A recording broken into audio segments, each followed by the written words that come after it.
Ini ada cerita, tapi jangan ditiru.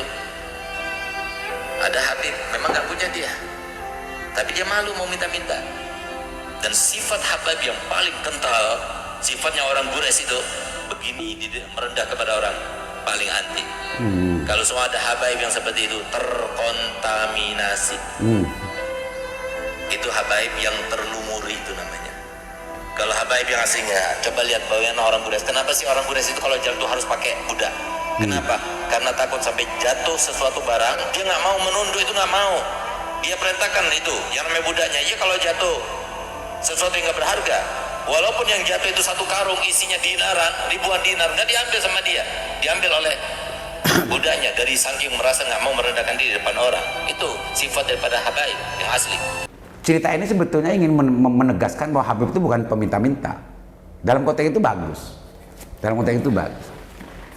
Tapi kalau bicara terkait dengan urusan bagaimana sikap dan akhlak Rasulullah, sebagaimana yang sering kita dengarkan, yang sering kita membaca cerita-cerita tentang masalah akhlak Rasulullah, bagaimana tawadhunya Rasulullah.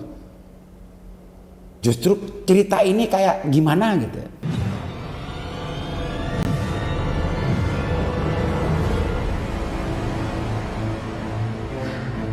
Assalamualaikum warahmatullahi wabarakatuh. Bismillahirrahmanirrahim. Bismillahirrahmanirrahim. La yasbiqul khaira illallah. Bismillahirrahmanirrahim. La yasrifu su'a illallah. Bismillahirrahmanirrahim. Maka matin fa minallah.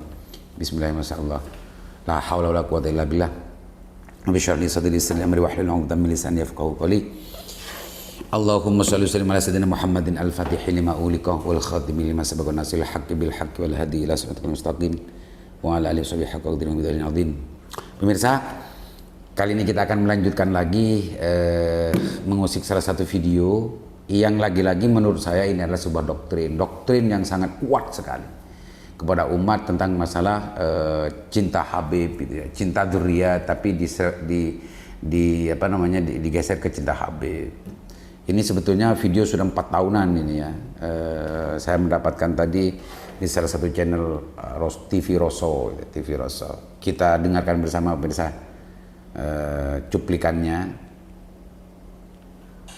Nabi SAW bersabda, innama ana mru'un magbud yushiku ayyatiya rasulu rabbi faujibu wa ana tarikun fikum astaqalain ma in tamassaktum bihima lan tadillu ba'di abada. Aku ini adalah seorang manusia biasa yang bentar lagi aku mati. Mungkin sebentar lagi datang utusan Tuhanku, dia akan menjemput rohku dan aku akan mengiyakan undangannya. Tapi aku tinggalkan kalian 2 hal. Tolong camkan baik-baik ini. Kenapa sih hadis yang dibawa terus? Kitab Allah wa sunnati, kitab Allah wa sunnati. Kenapa ini hadis itu kan diriwayatkan oleh Imam Hakim dan kita Mustadraknya. Kenapa kok itu terus yang dibawa? Kenapa hadis yang justru diriwayatkan oleh Imam Muslim yang lebih sahih, lebih kuat derajat kehadisannya, kesahihannya daripada hadis yang Imam Hakim itu? Rasulullah mengatakan kitab Allah wa itrati ahli baiti. Kitab Allah, pegang teguh Al-Quran dan keluargaku. Kenapa Nabi SAW mengatakan demikian? Jawab, kenapa? Ada apa? Lalu kenapa Nabi SAW di akhir hadis itu beliau mengatakan uzakirukumullah fi ahli baiti, uzakirukumullah fi ahli baiti, uzakirukumullah fi ahli baiti. Aku ingatkan kalian ya, aku ingatkan kalian ya, terkait dengan keluargaku. Hati-hati, mereka keluargaku, mereka cucuku. Dan Nabi SAW berkali-kali mengatakan, aku ini adalah manusia biasa sama seperti kalian. Subhanallah, ambil satu contoh, lihat bagaimana orang yang memuliakan dan tidak memuliakan. Ini contoh yang sangat luar biasa terkait dengan akhir zaman ini. Sampai di sini ya pemirsa. Sampai di sini. Ini Habib ini justru menerangkan tentang masalah yang sering kita dengar, yang sering kita mendengarkan gitu ya, yang sering kita temukan di berbagai macam kesempatan itu, ceramah-ceramah kiai, taraktu fikum amrayni ma in tamassaktum bihima lan tadillu abada, kitab Allah wa sunnat Rasulillah. Hadis-hadis itu sebetulnya sangat sering sekali kita dengarkan ya, bagi memang menjelaskan terkait dengan urusan akhir zaman setelah Rasulullah wafat. Nah, di sini di titik ini Habib ini ya, siapa namanya, lupa saya, Abharun ya, Asegaf Abharun kalau nggak salah. Ini justru mempertanyakan kenapa yang dibawakan oleh para dai, para kiai kepada umat dan masyarakat justru hadis itu. Tidak hadis ma in tamassakum bihi lan tadillu abada kitaballah wa itrati. Kok tidak hadis doang? Itu sama-sama hadis dari Rasulullah. Justru kalau bicara tentang kekuatan kesahihan hadisnya lebih kuat ini karena ini diriwayatkan oleh Imam Muslim. Sementara yang tadi itu hadis yang Kitabullah Sunnah Rasuli itu rawinya adalah Imam Hakim. Imam Hakim katanya. Tanpa menta'arudkan, mempertentangkan kedua hadis ini, ada semacam kegelisahan dalam yang saya tangkap dari perasaan Habib ini. Kenapa kok itu saja? Kenapa kok nggak itrati? Seolah-olah ada kemasan untuk ada kemasan di ruang sana, di mana-mana itu ingin menyembunyikan dari hadis ini, sehingga anjuran untuk mencintai dzurriyyat Rasulullah, itrati, keturunan Rasulullah, itu seolah-olah tidak tersampaikan ke masyarakat. Sepanjang sepengetahuan saya, termasuk itrati itu ikhtilaf sebetulnya dalam berbagai macam pendapat ulama, karena itrati itu juga kembalinya ke sunnatullah, hadis ke hadis, tidak ke itrati dalam konteks keturunan Nabi, apalagi diartikan dan dimaknai hari ini adalah Habib, apalagi dimaknai semacam itu. Dalam konteks dua pengertian dari hadis itu yang saya dengar, yang saya pernah mendengarkan penjelasan dari beberapa sumber dan juga dari beberapa orang yang saya percayai keilmuannya, justru hadis itrati ini pun juga bermakna sunnati. Hadis dalam konteks ini, ya hadis ada qolan, ada fi'lan, juga ada yalah macam-macam hadis sebagaimana hadis. Dan itu yang harus menjadi pedoman dan pegangan. Nah ini kan pidato ini justru seolah-olah yang harus menjadi pedoman dan pegangan itu adalah Al-Quran dan itrati. Itu yang saya tangkap pemirsa. Tapi ini semua kenapa saya bahas di awal sampai di sini gitu ya.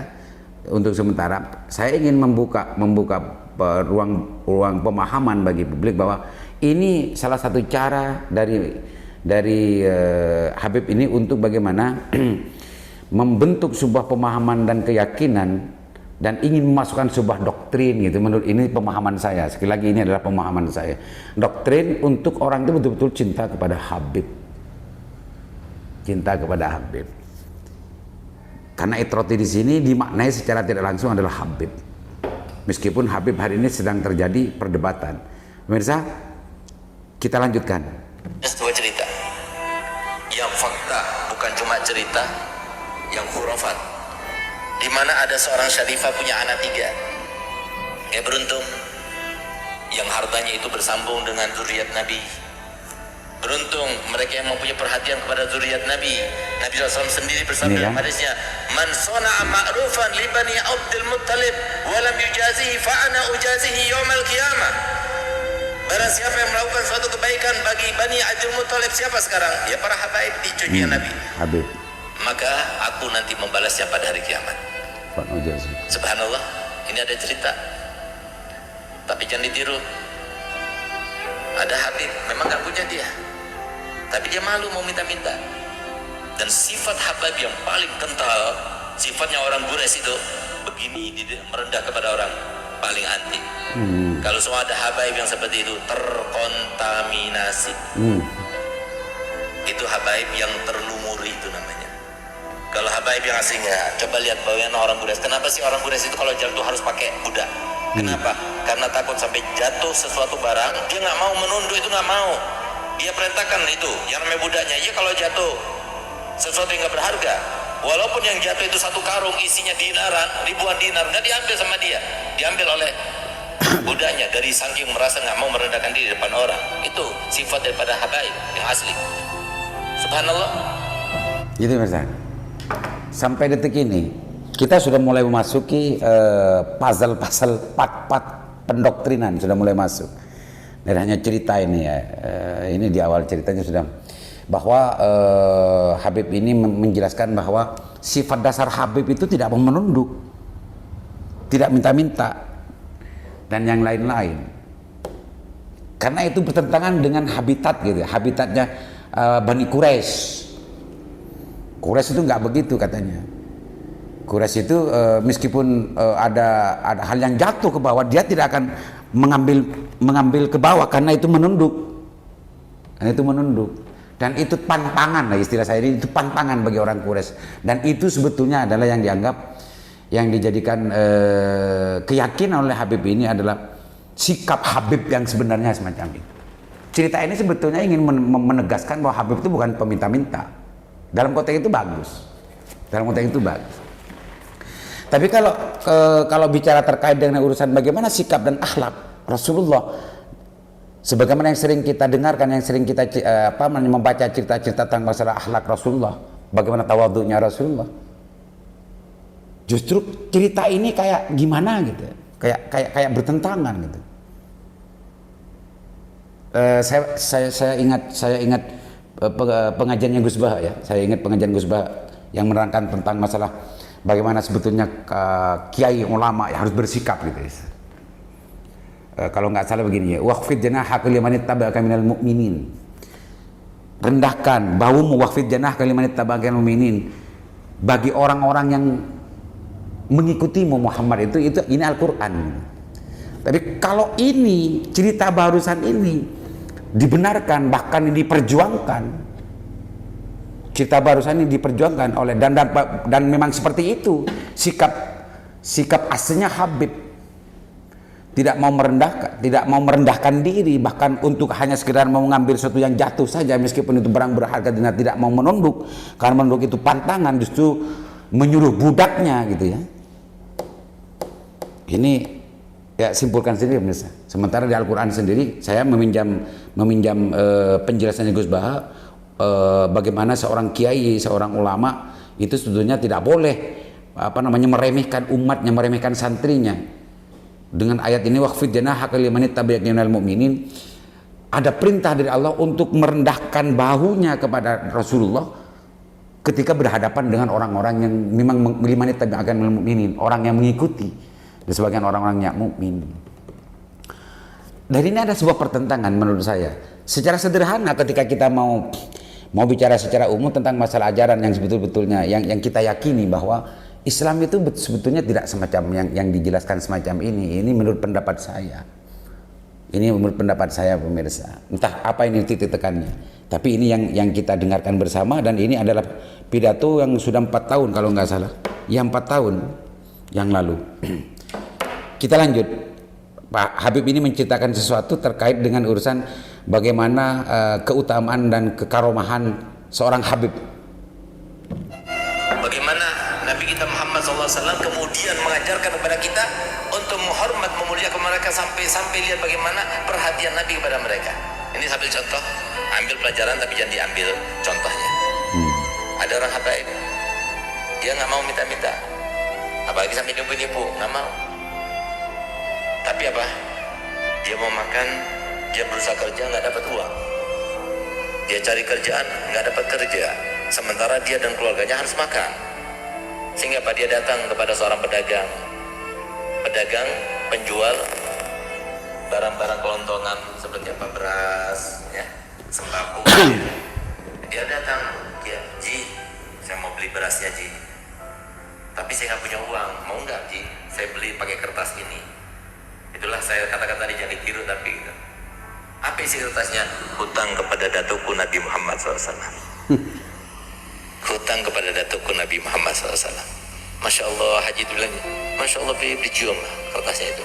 Ambil, taruh di paku. Biasa kan pedagang itu kan, notanya taruh di paku, nanti taruh lagi, nanti satu hari dihitung, tulis. Kesian deh mereka. Apalagi pas sudah capek-capek, nggak berharga lagi, sudah capek-capek, nggak berguna lagi untuk Nabi Muhammad, lebih kesian lagi. Hidupnya susah, memikirkan duit, cari duit terus, tapi duitnya nggak berharga. Makanya semoga Haji Bayu saudara kita ini terus tambah banyak uangnya.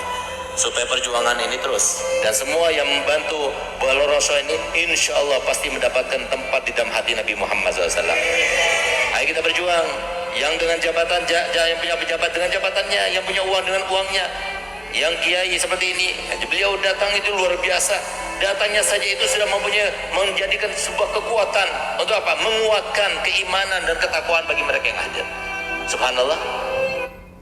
Sampai di sini saya sangat sepakat dengan Habib ini. Sampai di sini saya sepakat bahwa mengajak untuk mencintai Rasulullah dan lain sebagainya, untuk bagaimana mengajak semua orang untuk ikut berjuang menyiarkan agama Islam dan macamnya. Dan sampai detik ini fatwa beliau ini saya sangat sepakat, dan memang harus begitu, memang harus begitu. Tapi ini kan rangkaian dari cerita sebelumnya. Itu ada seorang Habib yang dia tidak mempunyai apa-apa, tidak bisa makan gitu ya, tidak bisa makan, datang karena dia anti, pantang untuk minta-minta, seperti cerita tadi, pantang untuk minta-minta. Dia mendatangi salah satu warung kelontongan gitu ya, karena dia tidak punya duit, dia mau ngutang. Justru dia itu ngutangnya bukan dengan duit, tapi bayarnya dengan sesuatu kertas. Ini hutangnya datuknya, artinya ini hutang dari Rasulullah. Tapi anehnya yang punya warung itu justru mencium dan macamnya, saking hormat dan tawadunya bahwa ini adalah Habib Dzurriyyat gitu ya. Jadi dia dikasih, meskipun dibayar dengan kertas yang hanya bertulisan hutang dari datuknya dari Habib yang datang itu. Jadi menjadi hutangnya Rasulullah gitu. Sederhananya begitu pemirsa. Cerita ini sampai detik ini. Maka tadi diulas lagi oleh Pak Habib itu, maka untuk membantu perjuangan itu harus semacam itu. Dalam konteks ini dimusnahkan kepada bagaimana menghormati Habib dan tidak boleh pelit terhadap Habib. Ini makna saya. Lanjutkan Mirza. Numpuk 1, 2, 3, datanglah istrinya, kamu itu dibohong-bohongi. Ya salah perempuan. Dia itu begini, enggak. Sampai timbul juga keraguan. Namanya juga seseorang. Makanya kalau setan yang nggak kelihatan itu kan luar biasa ampuhnya, ya, di dalam membisiki seseorang. Apalagi setan yang luar biasa yang kelihatan itu. Nah, setan sekarang yang banyak kelihatan itu menjelma, ya, perempuan, apalagi istri, gitu. Bahkan menjelma kiai juga banyak, habaib juga banyak. Hati-hati.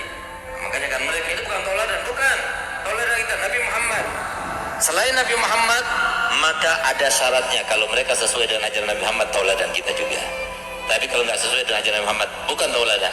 Kenapa? Tauladan kita adalah Nabi Muhammad sesuai dengan perintah Allah. Laqad kana lakum fi Rasulillahi uswatun hasanah. Siapapun orang alimnya, kalau dia itu tidak berjalan seiring dengan ajaran Nabi Muhammad, bukan tauladan kita, tapi Nabi Muhammad adalah tauladan kita. Subhanallah, timbul keraguan dalam hatinya. Iya juga ya, jangan saya dibohongi nih. Subhanallah, malam harinya bermimpi Nabi Muhammad SAW. Pedagang itu bermimpi Nabi Muhammad. Coba lihat, diperhatikan Nabi Muhammad. Di dunia sudah dibalas oleh Allah, oleh Nabi Muhammad SAW. Apa kata Nabi Muhammad? Ji, kamu itu mau aku bayar di dunia apa di akhirat nanti? Sampai kamu itu meragukan saya tidak akan membayar hutangmu. Bangun tidur dalam keadaan menangis. Masya Allah, udah itu diambil sertifikat tokonya itu, dikasihkan sama Habib itu, isi tokonya, satu tokonya dikasihkan. Kali ada yang mau melakukan gitu, kirim ke Bangil sana, kirim ke saya. Gitu ya Mirza. Di bagian ini sebetulnya saya sangat sepakat ya, ketika setan itu bisa berupa apa saja. Ada perempuan, istri kita, ada kiai juga, Habib dan macamnya. Di bagian itu saya sangat setuju sekali, karena memang tidak menutup kemungkinan meskipun Habib pun tidak steril dari sifat-sifat setan, kiai pun manusia dan yang lain-lain banyak, karena setan itu sangat pintar dan cerdas untuk berubah wujud gitu ya. Berubah wujud. Dalam konteks ini, pesan dari Habib Baharun ini, kita harus betul-betul hati-hati. Jangan hanya melihat dia adalah seorang kiai, dia adalah seorang Habib dan lain sebagainya. Kita harus berhati-hati. Oh, jangan-jangan ini adalah penipu, jangan-jangan ini adalah orang yang tidak benar gitu. Dan jangan diteladani, ini loh catatannya. Jangan diteladani meskipun itu Habib, meskipun itu jangan diteladani. Karena teladannya sebenarnya adalah Rasulullah. Laqad kana lakum fi Rasulillahi uswatun hasanah. Itu tadi, pemirsa. Kan menarik dalam konteks ini. Ini terkemas dengan sangat rapi menurut saya. Selanjutnya kita melanjutkan lagi ya. Ini terkait dengan akhir zaman, hati-hati. Jangan sampai kita tertipu. Makanya kenapa Allah Ta'ala mengatakan wala taghurrannakumud dunya wala yaghurrannakum billahil ghurur. Jangan tertipu dengan imam ini. Jangan tertipu dengan rida ini. Jangan tertipu dengan gelar kita sebagai Habib, sebagai kiai, sebagai panutan. Jangan tertipu. Bisa jadi itu adalah sebuah triknya setan untuk jerumuskan kita. Coba lihat bagaimana ada seorang syarifah punya anak 3. Gimana sah? Jadi Habib ini pada akhirnya sebetulnya memberikan wejangan dan juga anjuran yang sangat luar biasa. Karena Habib dan siapapun bisa saja itu adalah trik setan untuk menipu kita. Anjuran ini dari Habib ini dalam konteks ini kita juga harus pakai lah. Kepada Habib juga, kepada kiai juga, kepada siapapun juga. Karena memang setan tidak terbatas untuk bisa melakukan trik-trik yang memang tidak bisa kita mengerti gitu. Apalagi tadi sudah dipertegas lagi dengan ayat Al-Quran tadi wala taghurrannakum. Jangan tertipu dengan ridanya, dengan sorbannya, dengan sorban dan kebesaran kiai atau Habib dan lain. Dalam di posisi ini saya sangat setuju sekali dengan Habib ini. Tapi anjuran ini justru ada di sela-sela bagaimana pendoktrinan untuk bagaimana menghormati, bahkan mengkultuskan Habib. Dari cerita tadi itu saya kurang sepakat gitu ya, kurang sepakat dan kurang mengerti kenapa kok bisa begitu. Bungkusan doktrinnya sangat luar biasa gitu. Bahkan cerita tadi orang yang mempunyai warung itu tadi itu setelah bermimpi ketemu Rasulullah, besoknya dengan nangis-nangis hutang Habib yang tadi itu yang pakai kertas tadi itu justru sertifikat toko dan isi-isinya itu diserahkan sepenuhnya kepada Habib. Nah di sini ini kan menyelipkan sebuah pesan yang sangat halus sebetulnya kepada umat. Wah, kita memang harus betul-betul mencintai Habib. Lagi-lagi catat ya, Habib. Dalam konteks ini jelas dikatakan Habib. Meskipun sebetulnya ini bicara secara umum adalah dzurriyyah. Tapi kalau kita masuk ke dalam perdebatan hari ini bahwa Habib itu belum tentu dzurriyyah, bahkan ada banyak yang persoalkan kedzurriyatannya Habib. Ini urusan lain. Itu mirsa, mudah-mudahan bisa dipahami apa yang saya jelaskan dan bermanfaat. Assalamualaikum warahmatullahi wabarakatuh.